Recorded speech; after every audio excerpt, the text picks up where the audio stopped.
Olá pessoal, tudo bem com vocês? Aqui é o professor Renan e a gente vai para a nossa aula sobre o Paul Ricoeur, né? Sobre o conceito de tornar-se indivíduo. É um conceito extremamente importante acerca do indivíduo que nós vamos explorar, tá? E eu já adianto que para nós estudarmos o Paul Ricoeur, a gente vai fazer uma pausa para estudar um pouco a filosofia do Wittgenstein, tá? E vocês vão entender por quê. Vamos lá. Paul Ricoeur.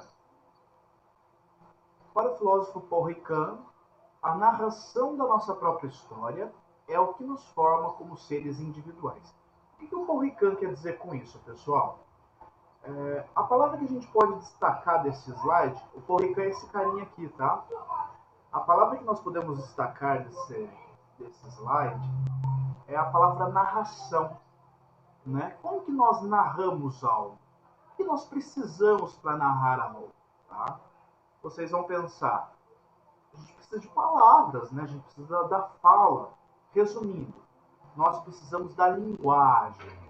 E aí que entra uma questão fundamental para o Paul Ricoeur, ou Paul Ricoeur, tá? Eu vou falar das duas formas misturadas, mas independente, as duas estão corretas. Aí que entra o problema da linguagem na filosofia, né? De entendermos o que é a linguagem por excelência, né?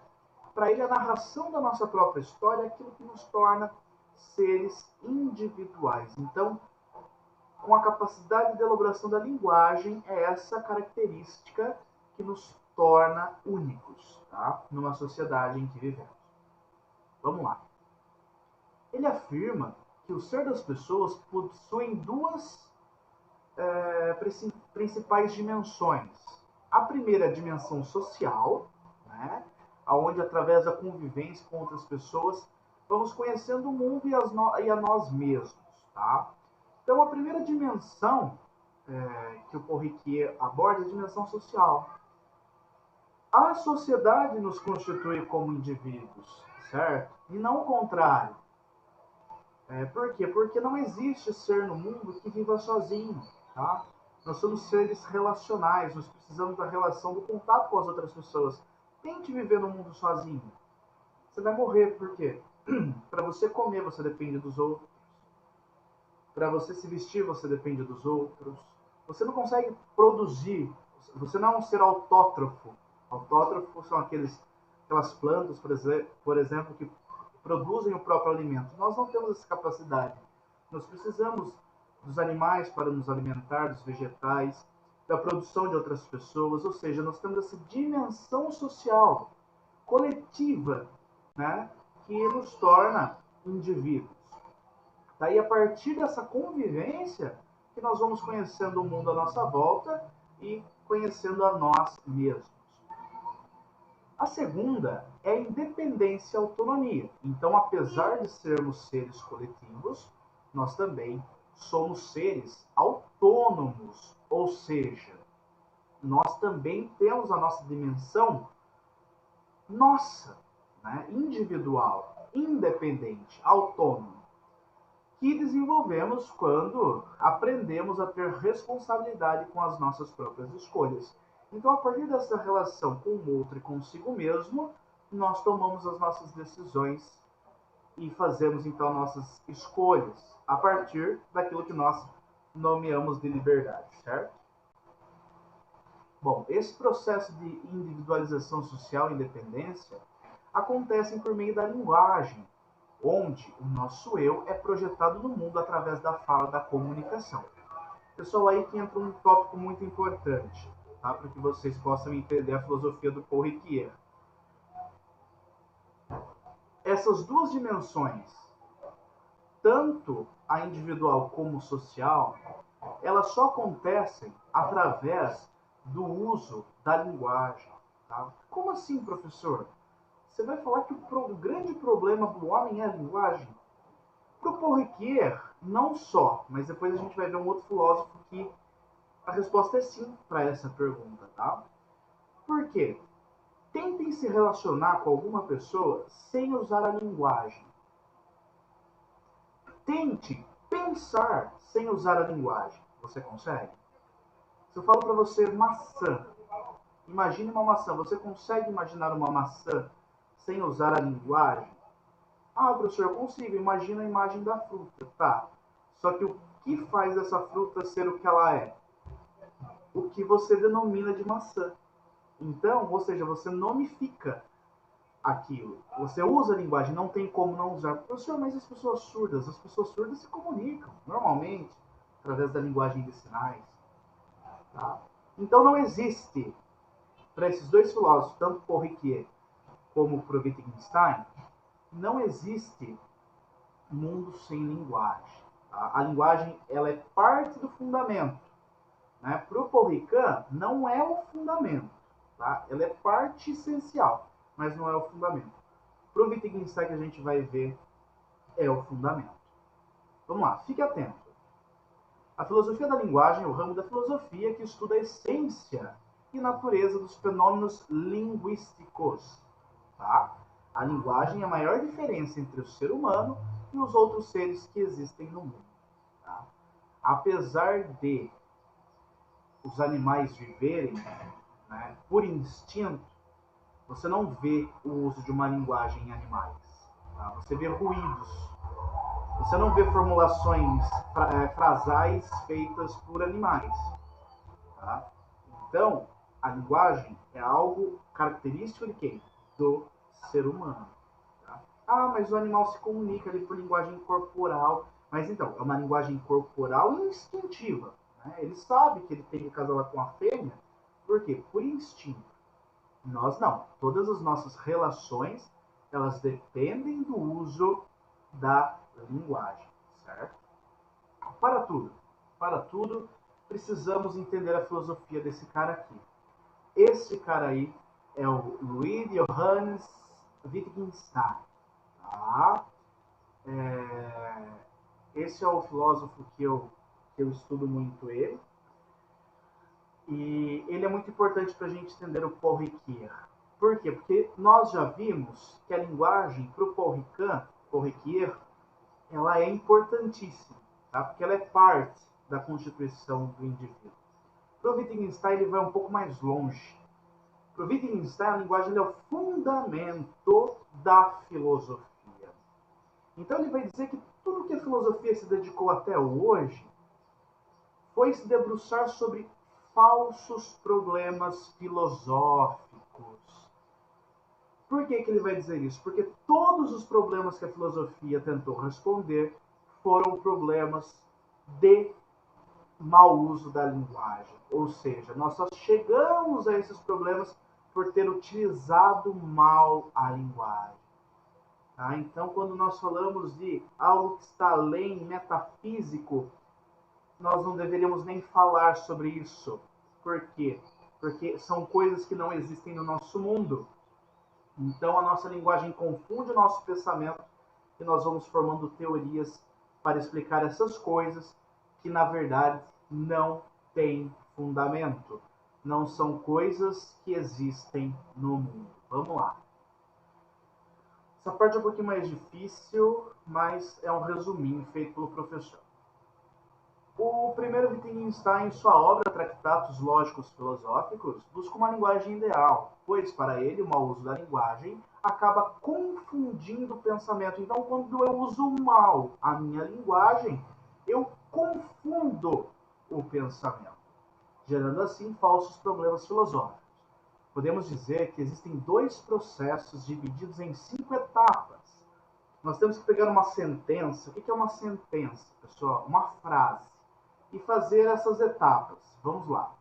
É a análise da sentença, ver se ela é logicamente correta, a referência do nome e o valor de verdade. Tá? Para que assim possamos buscar o significado, tá? Na sua filosofia semântica. O primeiro consiste em estabelecer a relação entre linguagem e pensamento. Portanto, é preciso que as sentenças analisadas sejam logicamente corretas e necessariamente correspondam ao estado de coisas que exista no mundo. Ou seja, adianta nós falarmos de coisas que não existem no mundo? Não. Isso, para Wittgenstein, são bobagens. que nós não deveríamos nos preocupar com elas, tá? Essa etapa corresponde ao dever da filosofia. O segundo estabelece a relação entre linguagem, pensamento e mundo. Portanto, para a verificação empírica do valor de verdade, através de uma imagem do estado de coisas fato. Aqui está a função da ciência. Só assim é possível estabelecer o significado de uma sentença. Resumindo, quando eu conservo, digamos assim, a relação entre linguagem e pensamento, esse é o dever da filosofia. Ou seja, é propor as verdadeiras questões, tá? Aquilo que tem sentido, significado, para que assim possamos determinar se aquela sentença que obedece já essa linguagem ideal, tá? Se essa sentença ela é realmente verdadeira ou falsa. Então, qual que é o objetivo do Wittgenstein? É buscar a linguagem ideal, uma linguagem que dê conta de responder às questões da filosofia, as questões, todas elas, tá? Sobre o homem, sobre a liberdade, sobre a política, enfim. Por quê? Porque nós temos que ter uma linguagem ideal. O que é uma linguagem ideal? Uma linguagem correta, tá? Para que nós não nos debrucemos sobre falsos problemas filosóficos. Tá difícil? Tá, eu sei. Entendo muito bem se vocês não estiverem entendendo nada até aqui. Mas vamos ao exemplo, tá? Nós temos que superar os problemas entre linguagem, pensamento e mundo, tá? Então aqui, deixa eu ver se eu consigo tirar, colocar ele para cima aqui. Opa, consegui. Para a gente observar esse triângulo, pessoal. Esse triângulo ele significa exatamente o que o professor está falando: linguagem, pensamento e mundo, tá? A filosofia ela deve resolver esses problemas aqui, ó, linguagem e pensamento. Tá? Ela tem que organizar a linguagem. Por quê? Porque a linguagem confunde o pensamento. Então a filosofia ela tem que organizar isso através do quê? Do uso da lógica. Quando a gente escuta, algo tem lógica. O que a pessoa quis dizer com isso? Algo tem lógica. Algo está numa estrutura que faz sentido, tá? Resolvendo o problema da linguagem e pensamento, cabe à ciência estabelecer a relação com o mundo, ou seja, comprovar se aquele problema filosófico ele é verdadeiro ou falso. Vamos lá. Você não entendeu? Relaxa, vamos ao exemplo. O nosso planeta tem água em estado sólido. Essa é uma frase, é uma afirmação, uma sentença, uma proposição, o Wittgenstein vai dizer. Tá? Então nós temos que começar na análise separando o sujeito do predicado. Qual que é o sujeito dessa frase? O nosso planeta. Qual que é o predicado? Tem água em estado sólido. Tá? O tem, aqui no caso, ele pode incluir no predicado ou ficar fora porque ele é uma junção, na verdade. É uma cópula, tá? Que a gente fala. Separamos o sujeito do predicado. Essa frase está logicamente correta? Sim, ela está. Está logicamente correta. Tá? O nosso planeta tem água em estado sólido. Existe o nosso planeta, né? A água em estado sólido é um predicado, então está logicamente correto essa estrutura. Qual que é a referência do nome? Etapa número 3. É a Terra. Qual que é o nosso planeta? É a Terra. Então sabemos que essa frase se refere a quê? A Terra. Tem sentido essa frase? Tem, né? Por quê? Porque existe água em estado sólido na Terra. É só nós abrirmos a nossa geladeira e vermos um cubo de gelo, né? Ou uma foto de uma geleira, tá? Então, qual que é a referência da sentença? Ela é verdadeira, tá? Então, numa forma discursiva, ficaria da seguinte forma: a sentença significa algo verdadeiro sobre a Terra possuir água em estado sólido. Isso pode ser comprovado através de uma foto. Podemos observar no mundo, ou seja, o estado de coisas, né, no mundo de uma geleira. Só olhar uma foto de uma geleira que a gente sabe que realmente existe água em estado sólido. Nossa, professor, parece brincadeira de criança. Muito fácil, né? Tá. Vamos usar um outro exemplo. Infelizmente eu não coloquei no slide, deveria ter colocado, porque eu passei em sala de aula. Vamos para o exemplo. O nosso planeta tem petróleo e anjos. Né? Qual que é o sujeito? O nosso planeta. Qual que é o predicado? Petróleo e anjos. Tá? Tem petróleo e anjos. Fraseologicamente correta? Sim. Ela obedece uma estrutura lógica, certo? Qual que é a referência do nome? A Terra, o nosso planeta. Tem sentido? E aí? No estado de coisas do nosso mundo real, existem anjos? Né? Nós podemos comprovar, nós podemos ver, nós podemos tirar uma foto do anjo e ver? Eu acho que não. Então, é uma sentença com sentido? Não. Não tem sentido. Tá? E se ela não tem sentido, ela é verdadeira ou falsa? A primeira coisa que vocês vão me responder é que ela é falsa, porque não tem sentido. Mas não, pessoal, ela não é falsa. Por quê? Porque eu não posso averiguar se é verdadeiro ou falso algo que não existe no nosso mundo. Então, ela é um absurdo. Eu falar que o nosso planeta tem petróleo e anjos, isso é um absurdo para o Wittgenstein. E não é nem verdadeiro nem falso. É o sétimo aforismo que ele vai nos dizer. Ele vai dizer o seguinte para nós: daquilo que não podemos falar, devemos calar.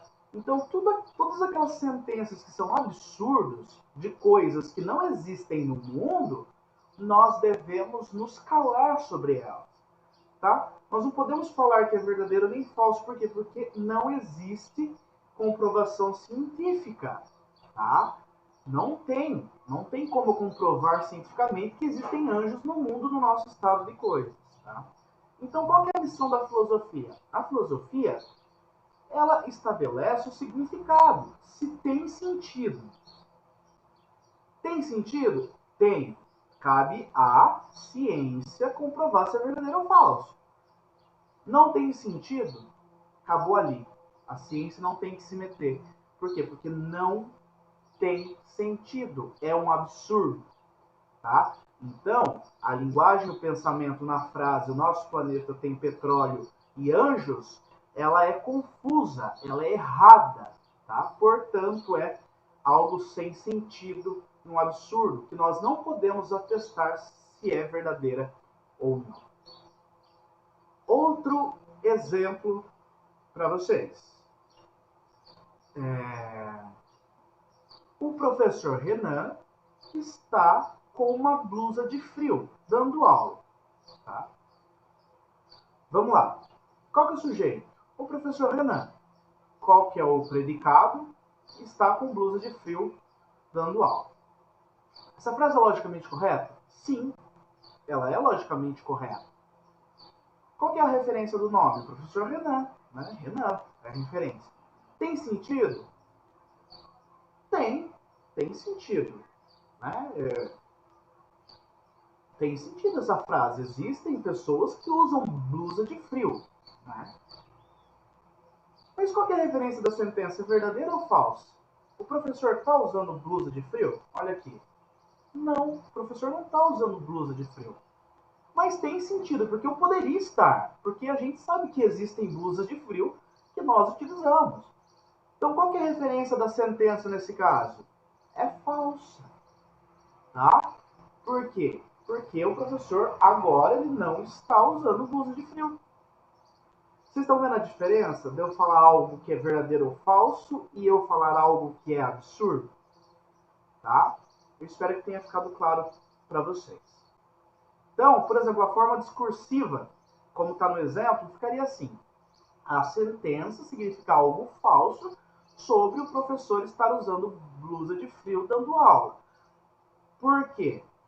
Através de uma foto, podemos perceber que ele está apenas com uma camiseta normal. Tá?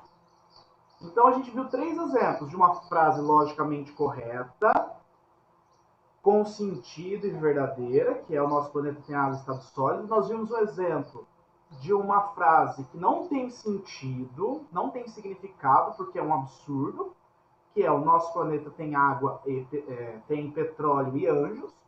E vimos uma frase, uma sentença logicamente correta, mas que indica algo falso, tá? Então façam exercícios para vocês treinarem.